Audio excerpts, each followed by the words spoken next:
En los años 70 Tulum era un lugar casi mágico y desconocido. No era un destino turístico organizado ni un sitio famoso en guías de viaje. Era un rincón remoto donde la selva se encontraba directamente con el mar Caribe y donde el silencio era tan profundo que podías escuchar tu propia respiración y el latido del océano al mismo tiempo. La carretera para llegar era una aventura en sí misma. Desde Cancún, que apenas empezaba a construirse, hasta Tulum no había asfalto continuo. Era una pista de tierra roja y arena blanca que se extendía por kilómetros entre palmeras altas, ceibas gigantes y vegetación espesa. El camino subía y bajaba, cruzaba pequeños puentes de madera sobre lagunas y a veces se perdía entre la maleza.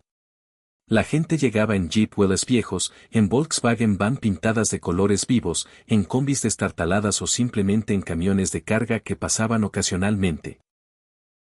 Si llovía, el camino se convertía en un río de lodo y muchos se quedaban varados horas o días, acampando al lado del vehículo y encendiendo fogatas para cocinar lo que tuvieran.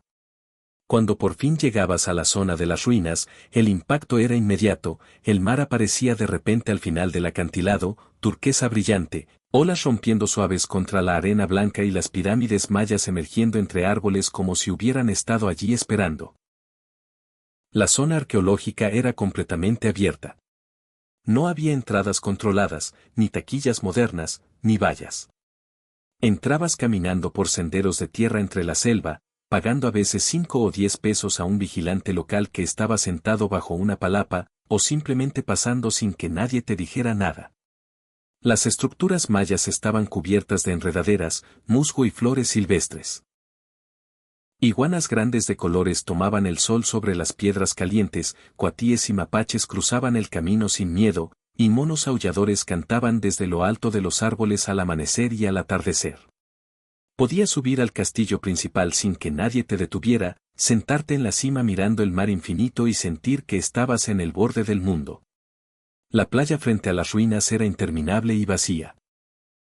Arena blanca fina que crujía bajo los pies descalzos, agua tan clara que veías los peces de colores nadando a metros de la orilla, conchas grandes y caracoles esparcidos por todos lados. No había sombrillas, ni camastros, ni vendedores. Solo palmeras inclinadas por el viento, algas secas en la orilla y el sonido constante de las olas. Muchos se instalaban directamente allí, tendían hamacas entre dos palmeras, ponían sus mochilas como almohada y vivían con lo mínimo.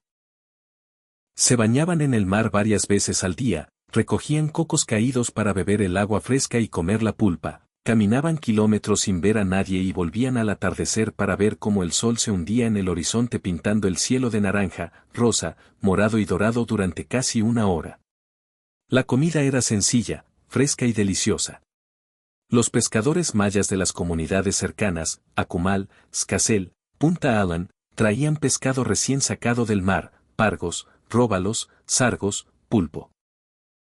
Lo cocinaban en fogatas de leña sobre la arena, taquensec envuelto en hojas de plátano con achiote, ajo y jugo de naranja agria, o simplemente asado con limón y sal. Ceviche hecho al momento con pescado crudo, limón, cebolla, chile y cilantro.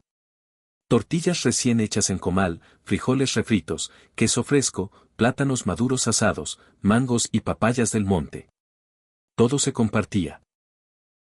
Alguien pescaba, otro cocinaba, otro traía frutas, y al final todos comían juntos sentados en la arena alrededor del fuego.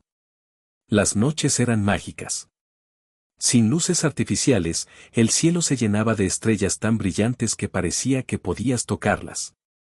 Se armaban fogatas grandes en la playa, alguien tocaba guitarra, otro flauta o tambor, y se cantaban canciones de amor, de libertad, de paz.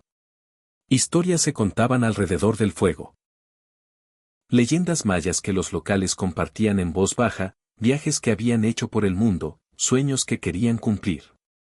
Muchos se quedaban hablando hasta que salía el sol, o simplemente se recostaban en la arena a mirar las estrellas y escuchar las olas. Dormir era fácil, hamaca colgada, bolsa de dormir sobre la arena o simplemente una sábana ligera. El sonido del mar arrullaba como una canción de cuna infinita. La vida diaria era lenta y en armonía con el ritmo natural. Despertabas con el canto de los pájaros y el amanecer rosado sobre el mar. Hacías yoga o meditación en la playa mientras el sol subía, caminabas descalzo por la orilla recogiendo conchas y piedras para hacer collares o adornos simples. Nadabas en aguas tan claras que veías los bancos de peces pasar debajo de ti. Por las tardes explorabas cenotes cercanos, pozos de agua dulce escondidos en la selva, con raíces colgando como cortinas y rayos de luz entrando por agujeros en el techo. El agua era fresca y transparente, y muchos se sumergían para refrescarse después del calor del día. Los locales mayas eran cálidos y generosos. Te vendían pescado fresco, tortillas calientes, frutas del monte y a veces te invitaban a comer en sus casas de palma. Había un intercambio natural, los visitantes ayudaban a reparar cabañas o a traer cosas del pueblo, y a cambio recibían comida, historias y amistad. Todo fluía sin dinero de por medio en muchas ocasiones. La gente vivía descalza, con ropa sencilla, pareos, camisetas desteñidas, faldas largas de algodón, con el pelo largo y al natural, sin preocupaciones por apariencia ni estatus. Tulum en los 70 era un lugar donde podías desconectarte completamente del mundo. No había prisa, no había ruido de motores constantes, no había luces que taparan las estrellas. Solo mar, selva, ruinas antiguas y personas viviendo en paz con lo que la naturaleza daba. Era libertad pura, belleza cruda y una sensación de que todo estaba en su lugar exacto. Hoy, cuando ves los grandes resorts, las multitudes en las ruinas y los precios altos, parece un sueño lejano que en ese mismo lugar la gente vivía tan simple y tan feliz, sin necesitar nada más que el mar, el sol y la compañía de otros soñadores. El día empezaba muy temprano porque el sol salía fuerte desde las 6 de la mañana. El calor subía rápido y el mar se convertía en el mejor amigo. La mayoría se despertaba con el sonido de las olas rompiendo en la orilla y los pájaros tropicales cantando en las palmeras. Salías de la hamaca o de la bolsa de dormir puesta directamente en la arena, te sacudías la arena del pelo y caminabas descalzo hasta el agua.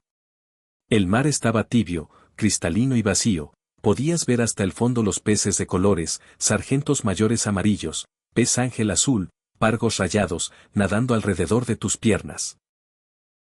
Te metías hasta el pecho, flotabas mirando el cielo y sentías que el mundo entero desaparecía. Después de nadar, te sentabas en la orilla a secarte con el sol mientras el agua se evaporaba de la piel dejando sal fina que brillaba. El desayuno era simple y compartido. Alguien del grupo, o un pescador maya que pasaba temprano, traía pescado fresco o coco recién caído. Abrían el coco con machete. El agua dulce y fría era lo primero que tomabas, luego raspaban la pulpa blanca y tierna con una cuchara improvisada.